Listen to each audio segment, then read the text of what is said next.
बच्चों, आपके सामने 80 शब्द प्रति मिनट गति का डिक्टेशन दे रहा हूँ।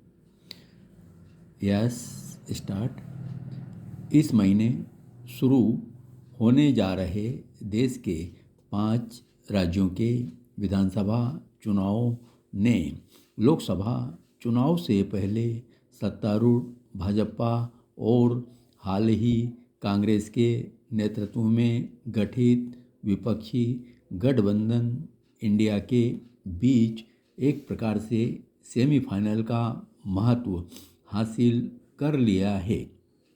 3 राज्यों छत्तीसगढ़, मध्य प्रदेश और राजस्थान में तो 2 राष्ट्रीय पार्टियों भाजपा और कांग्रेस के बीच सीधा मुकाबला है, जबकि तेलंगाना और मिजोरम में कांग्रेस को सत्तारूढ़ क्षेत्रीय दलों का मुकाबला करना पड़ेगा।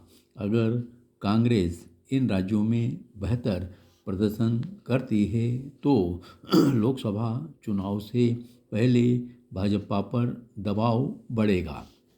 लिहाजा ये चुनाव प्रधानमंत्री नरेंद्र मोदी के लिए परीक्षा है कि वह कांग्रेस मुक्त भारत का अपना वादा पूरा कर पाने में सक्षम हो पाते हैं या नहीं।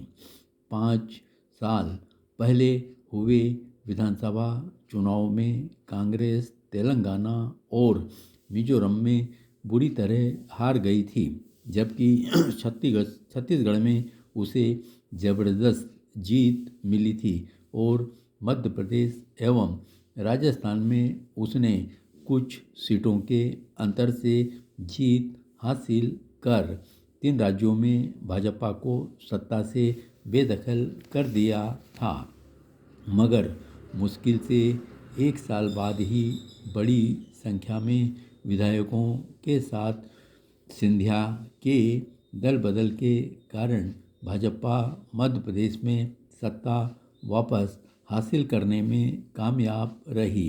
लंबे समय तक ऐसा लगता रहा कि मुख्यमंत्री अशोक गहलोत एवं सचिन पायलट के बीच अंदरूनी कलह का फायदा उठाकर भाजपा राजस्थान में भी वही कहानी दोहराने वाली है। पर लगता है कि गांधी परिवार और केंद्रीय कांग्रेस नेतृत्व दोनों ने अपनी पिछली गलतियों से कड़वा सबक सीखा। मिलनसार एवं राजनीतिक रूप से चतुर मल्लिकार्जुन खड़गे जैसे पुराने योद्धा को पार्टी अध्यक्ष बनाने से बड़ा फर्क आया है। कांग्रेस के दोनों क्षेत्रीय एवं अन्य विपक्षी नेताओं से निपटने में बेहद प्रभावी खड़गे अब तक बिना किसी रुकावट के विधानसभा चुनावों के मौजूदा दौर में राजनीतिक सफ़र तय करने में कामयाब रहे हैं। गांधी परिवार ने उन्हें ऐसा करने का अधिकार दिया है। भाजपा की अपनी समस्याएं हैं जिन्हें उसे हल करना है। ये समस्याएं मुख्यतः केंद्रीय नेतृत्व द्वारा छत्तीसगढ़ में रमन सिंह, मध्य प्रदेश में शिवराज सिंह चौहान और राजस्थान में वसुंधरा राजे सिंधिया जैसे क्षेत्रीय को चुनाव अभियान का नेतृत्व देने के प्रति अनिच्छा से उपजी है। गौर करना चाहिए कि ऐसी ही रणनीति के कारण कर्नाटक एवं हिमाचल प्रदेश में भाजपा को सत्ता गंवानी पड़ी थी। इसलिए संकेत है कि अंतिम समय में केंद्रीय नेतृत्व में इन तीनों नेताओं की नाराजगी दूर करने के प्रयास किए। दरअसल 2018 में छत्तीसगढ़ में विधानसभा चुनाव हारने के बाद भाजपा हाईकमान ने 3 बार के मुख्यमंत्री रमन सिंह को न सिर्फ हाशिए पर डाल दिया था, बल्कि इस बार अंतिम क्षण तक यह निश्चित नहीं था कि उन्हें टिकट मिलेगा या नहीं, लेकिन अंततः उन्हें टिकट दे दिया गया। इसके बावजूद भाजपा उन्हें मुख्यमंत्री पद के उम्मीदवार के रूप में पेश नहीं कर रही, जबकि कांग्रेस भूपेश बघेल के नेतृत्व में ही चुनाव लड़ने जा रही है।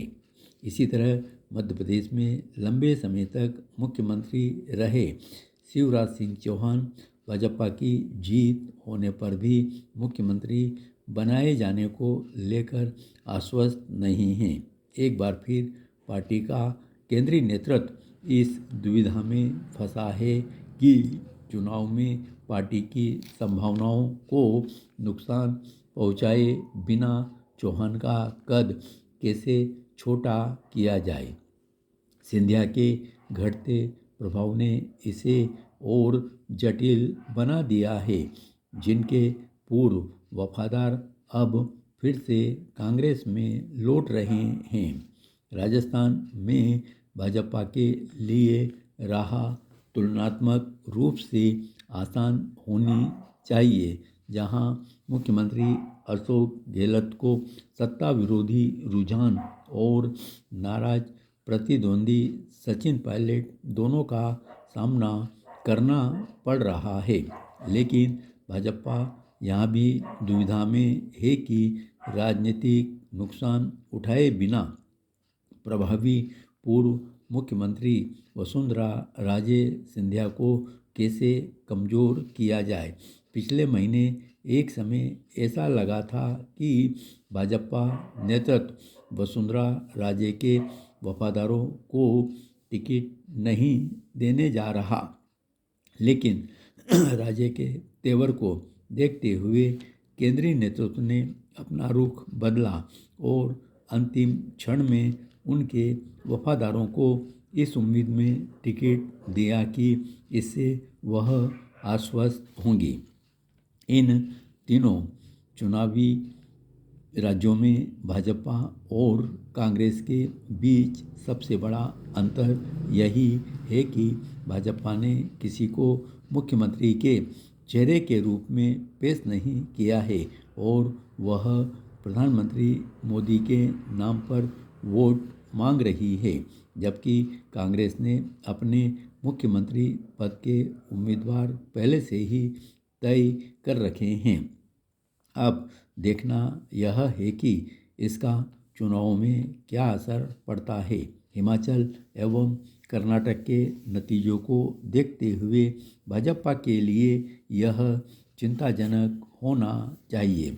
तेलंगाना और मिजोरम का उभरता चुनावी परिदृश्य भी केंद्र सरकार के लिए चिंता का विषय है। वहाँ हाल के महीनों में कांग्रेस ने उल्लेखनीय राजनीतिक बढ़त हासिल की है। इसका संकेत इस बात से मिलता है कि भाजपा समेत विभिन्न दलों के नेता बड़ी संख्या में कांग्रेस में शामिल हुए हैं। मिजोरम में आदिवासी आबादी है, जिनमें से अधिकतर ईसाई हैं, जो पड़ोसी राज्य मणिपुर के कुकी समुदाय से जाति संबंध साझा करते हैं। वे मणिपुर में कुकियों और देश के अन्य हिस्सों में ईसाइयों को निशाना बनाए जाने से क्षुब्ध हैं।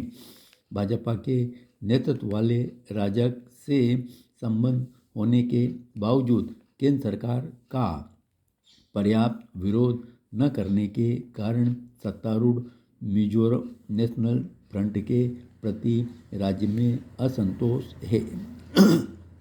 इसका लाभ अगर कांग्रेस और मुख्य विपक्षी पार्टी पीपुल्स मूवमेंट को चुनाव से मिले तो आश्चर्य नहीं।